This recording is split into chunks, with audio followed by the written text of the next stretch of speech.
Hello everybody, welcome back to my channel. And today I'm going to show you the new MDLX line from 30 called Megatron. So this is my very first Megatron I have in my collection, and I have two other figures from the MDLX line, as you can see here. So I got Optimus Prime original from the comic version, and then you got Bumblebee as well, and there are also a couple of color variation, a few other release as well. So you got Nemesis Prime, which is black color, and there's also white color as well. I don't know why they have two different color for the same body structure. I suppose just want to make more money, I suppose. And they also have a clip jumper, which is basically Bumblebee structure with the red and silver color paint with a little bit different head colors, head sculpt. So yeah, so this is really nice. And they're very cheap as well, and I think this is about 60 pounds or so. I got it from Amazon, and this one is about 70-80 pounds, and I think Megatron is also about 80 pounds, something like that. And they're all less than 100 pounds for sure, and they have a die-cast inner skeleton with plastic surface. So yeah, there we are. It's not too bad at all. You can get it from 30, or you can get it from Bombasby or the ShowZ store, or you can go to any other local store like Kapow Toys. Kapow Toys I actually recommend this, and they are in the UK base, and they do have a lot of 30 product, and their price is reasonable as well. So I definitely recommend it if you are in the UK. Go to Kapow Toy, and you don't have to worry about any problem with the refund and stuff as well. You can order it, you can put down deposit, and if you want to change your mind, and you can also just give them emails or phone call, and then they will cancel it for you without charging anything at all, so it's really good. So it's definitely a peace of mind, so you can always cancel it anytime if you want to. So there we are. Right, so the Megatron comes with a couple hands compared to the Optimus Prime. As you can see here, he has so many pair of hands, but Megatron only have like pair of fists, right? Typical. And then you got like boasting around, like pointing fingers, like hey, you go and do this, and like that kind of thing. And then you got a couple of open hands or grabbing hands, something like that. I also have that hand. I'm not exactly sure what this hand is for. I mean, you're not actually holding any weapons or anything like that, but that's it really. I mean, and the box is really big. I mean, as you can see in the background, when I saw the box, I thought, wow, this is gonna be massive. Actually, it isn't. It's just the same height as the Optimus Prime. So yeah, there we are.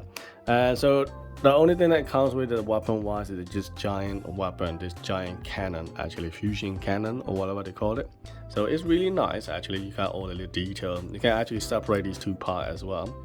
I'm not sure how to do that. I don't want to break anything, so I just leave it. I just clip this in. I just leave it as it is. I like the way it is anyway. And you also have this little thing at the back. If you want to, you can just take this out, and then you can just put it in there as an extension of that, and then that will make it look even more longer and cooler, I suppose. Look at that, it's massive blaster, it's ginormous. And the hands and all this paint job looks really nice. You can see the head sculpt looks nice as well.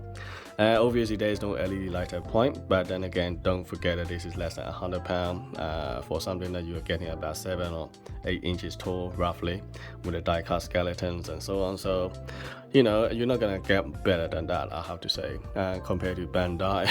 Oh, Bandai are ridiculously expensive, don't go there.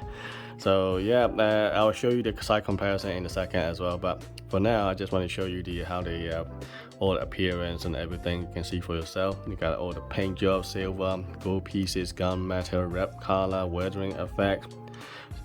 So yeah, you got so many different range of color, sculpting, all this stuff. It feels nice and heavy in your hand as well. Feel premium. Doesn't feel like a cheap plastic one at all. Like not like a McFarlane toys or anything like that. Also, you can see all the spines and everything. And typical 30, if you crouch down, you will see the spines and stuff like that. So you can see, right? So it's like that. So which is nice. It doesn't feel hollows and cheap. And so there we are. So you got all the little fans and all the little stuff here as well, looking really nice and cool. So yeah, I like that. And there is also the original DLX line for the Megatron and Optimus as well. They are a little bit taller like DLX line, so it's about 12 inches or 11 inches tall, but I just keep it as an MDLX line, so because I don't have a lot of space left now, so for the Transformer shelf. So anyway, so yeah, so this is looks like that. So let me show you a little bit articulation. There are loads of ball joints everywhere, so you don't have to worry about articulation point. Now you will get 3-point landing if you want to. It's definitely possible. And let me show you that, so you can see the head can go like a do like that. You can go left and right and all kind of things, and twist and turn. You can go up all the way, so you can look up or you can look down. It's no problem with any of those, like articulation wise. It's really nice. And also the hand, obviously you can go, you can also turn it, you can also go up and stuff like that. You can have the butterfly joint go forward and backward like that. But I don't want to do too much here because I don't want to, you know, make all the joint loose. And you also, the hands can go all the way up, so you have very nice range. You shouldn't have any problem, like I said before, with the articulation, because there is no restriction here, and the joints are very nice and stiff as well so far. If you play too much, then eventually it will get loose, I'm sure, so I don't want to move too much. Anyway, so you can do the you know, waist can go, you can crouch down, you can turn, tilt, and also you can also go side by side like that as well. But I don't want to move too much. It does a little bit there on the camera here, but you can go further if you want to. And obviously the feet always have the flat on the ground, because your feet can actually tilt over, so no problem. And also you can go all the way sideways, you know, you can also swivel, and then you can also have the feet can go all the way to the back like that as well. So very nice articulation. I'm absolutely happy with that. And so there we are. Right, so you can see it here, what it looks like.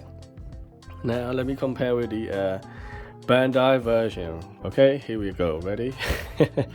And prepare to be amazed. Right, so this is a adjusted Gundam. Yeah, as you can see how tiny this guy is, right? But this one costs over 150 or 60 pounds. Import fees and all the shipping from Japan all the way to UK, about 180 pounds in total. So you can see how ridiculous the pricing is. Even in the UK, they're like 160 pounds, 180 pounds. Some of them selling for 200 pounds. So you go figure, right? It's ridiculous. And so that's that, right? So the little guy is too expensive. And so is the metal build.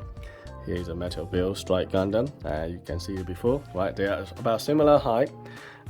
Because of all the jet pad and all the little antennas, so make it look like this guy a little bit taller, but the reality they are actually very similar, without all the antenna and spike and all the jet packs and all this stuff. But this guy costs nearly 300 pounds with the jet pad and everything, and you can have a perfect strike.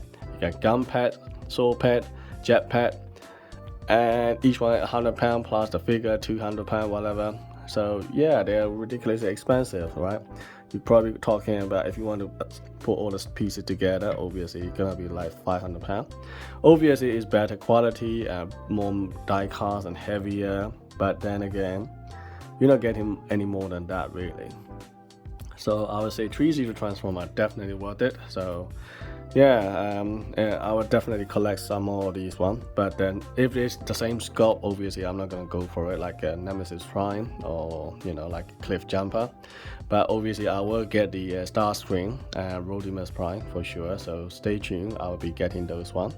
And of course I'll also get the Archie and also the new Bumblebee from the new movie, the Rise of the Beast, and also the Optimus and also the Gorilla Prime as well.